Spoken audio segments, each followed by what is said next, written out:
He only attended his high school reunion because an old friend insisted.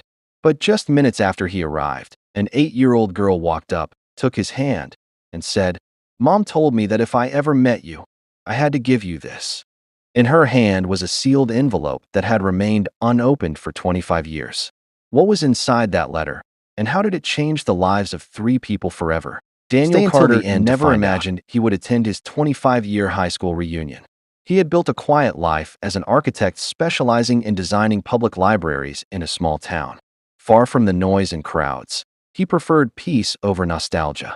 When an old classmate kept insisting that he come, Daniel finally agreed to stop by for just one evening.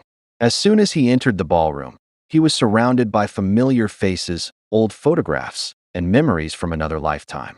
While quietly taking it all in, his eyes suddenly met someone he never expected to see again. It was Emily Parker. Emily had been his closest friend in high school. They had always cared deeply for one another, but life had taken them in different directions. There had been no dramatic goodbye, no broken promises, just time, distance, and silence. Now, after 25 years, they stood face to face once again. As they caught up, Daniel learned that Emily had been living on her own for the past 3 years. Her husband had passed away after suffering a sudden heart attack, and she was now raising her 8-year-old daughter, Sophie, by herself. Just then, Sophie came running over. She reached into her pocket, pulled out a small white envelope, and handed it to Daniel.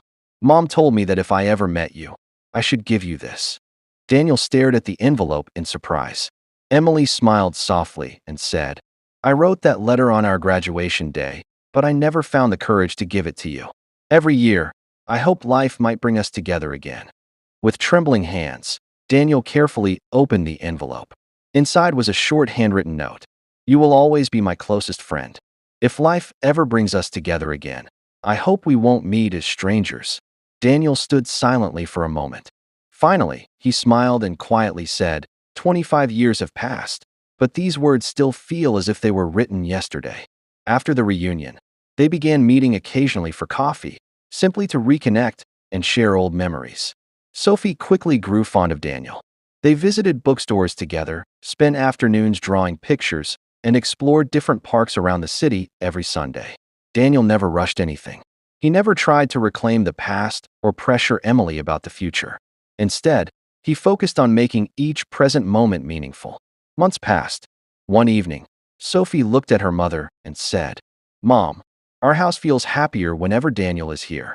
Those simple words stayed with Emily. A few weeks later, Daniel looked at her and gently said, "Maybe life gave us a second chance so we wouldn't rush this time, so we could truly understand each other before moving forward."